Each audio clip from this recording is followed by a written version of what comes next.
Quand vient maintenant pour nous présenter une fois encore la une des journaux, le 3e numéro pour le compte de cette semaine. Quand vient maintenant, bonjour. Bonjour Joël Todji, bonjour également à nos amis téléspectateurs.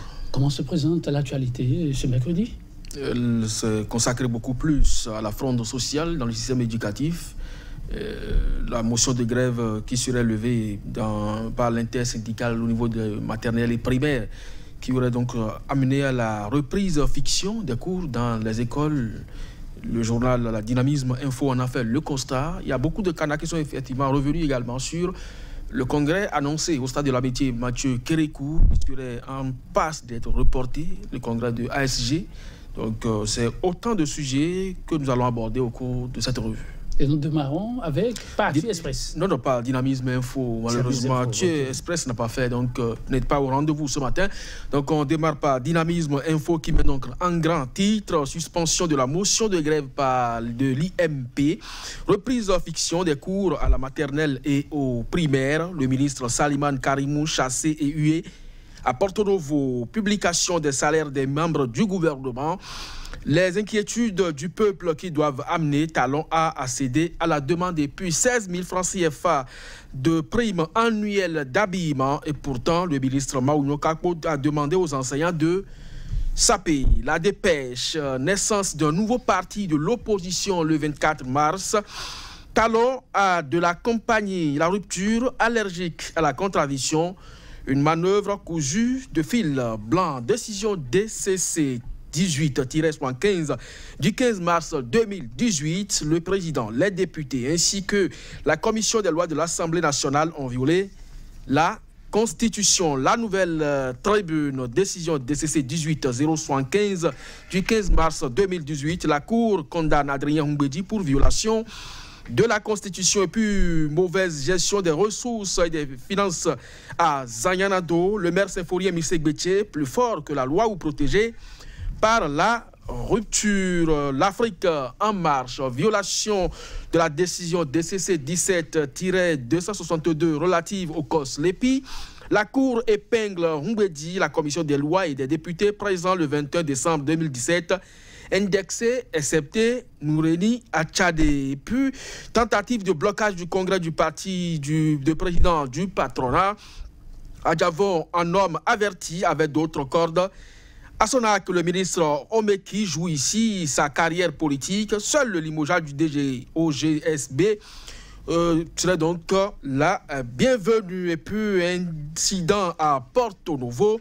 Salimane Karimou fait les frais de l'impopularité du gouvernement. Le confrère de la matinée.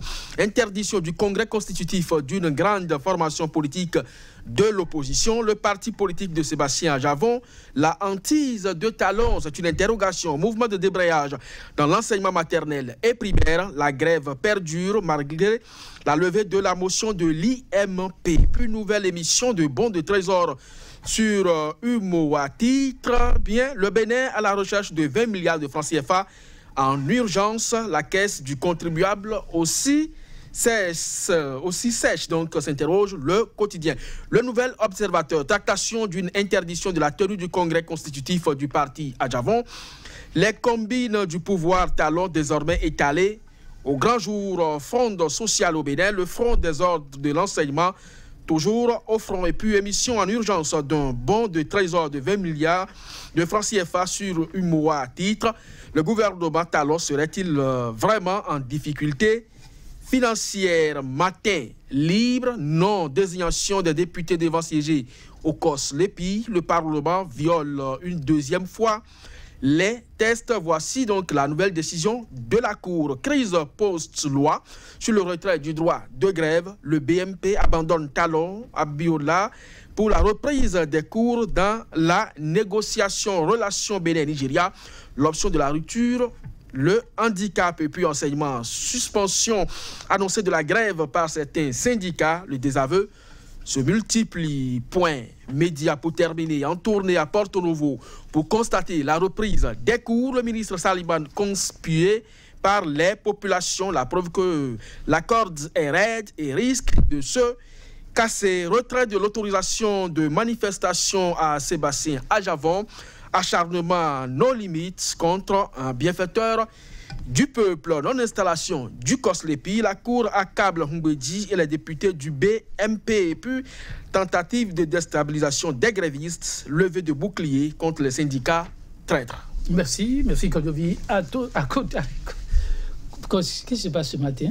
Bon, en tout cas, j'y arrive. Merci à vous, Kodovi. Mettons-nous, je commence avec Dynamisme Info, suspension de la motion de grève de l'IMP, reprise fiction des cours à la maternelle et primaire. Pourquoi le mot fiction? Vous avez constaté vous-même, avec les images qui ont circulé sur les réseaux sociaux, c'est sûr que l'autorité aurait déjà sollicité les caméras pour aller effectivement faire constater à l'opinion publique que les cours ont effectivement repris après la levée de motion de grève par l'IMP. Mais contre toute attente, ce que nous avons évité hier, moi je peux appeler ça le pire. Le pire?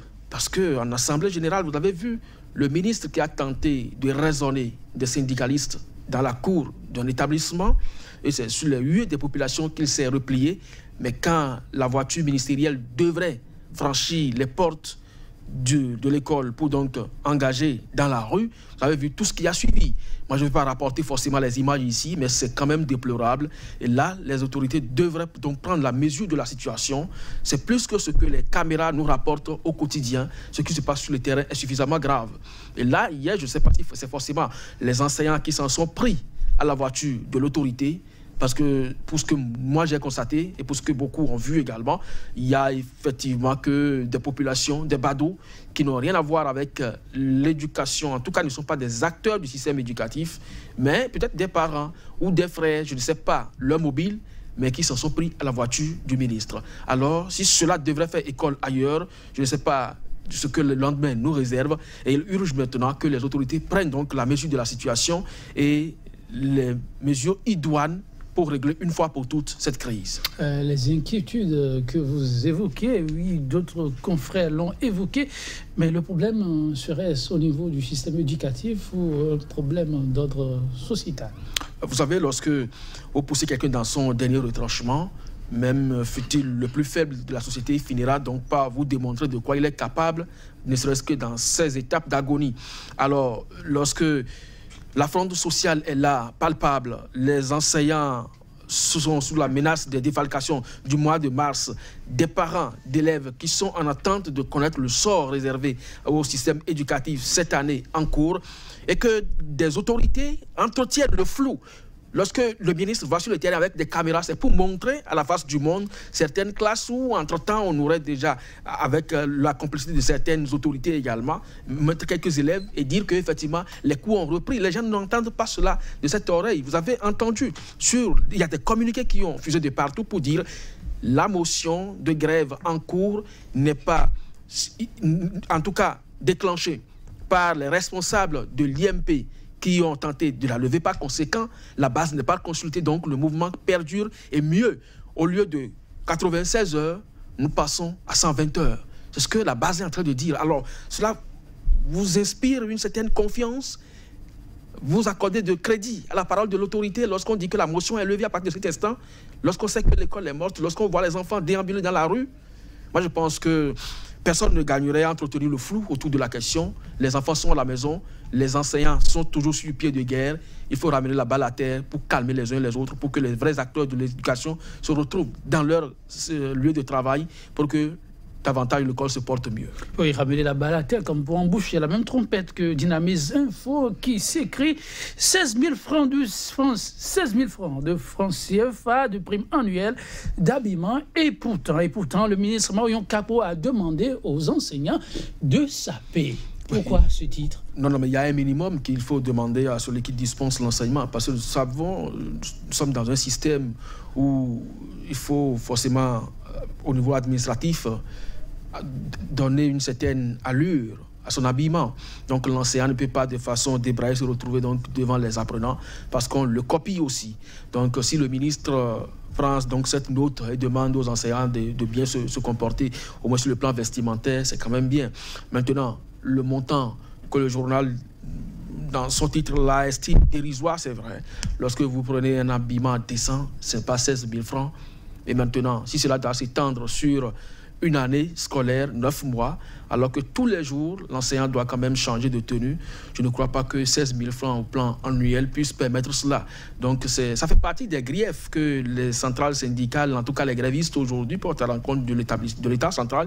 On doit pouvoir donc inciter donc, à ça. La valorisation de la fonction enseignante passe également par l'augmentation de leur prime d'habillement pour que ce que l'autorité souhaite, qui est d'ailleurs de l'autorité publique, puisse véritablement être respecté. Ok, merci à vous. Kodjo Viamé-Tonon, qu'est-ce que le temps passe si vite, mesdames et messieurs, vous l'avez compris, et on retrouvera plutôt Kodjo Viamé-Tonon demain. Kodjo Viamé-Tonon, on se dit demain, n'est-ce pas? Sans faute. Mesdames et messieurs, prenez donc le rendez-vous. On se retrouvera demain pour découvrir l'actualité vue par nos confrères. À demain donc.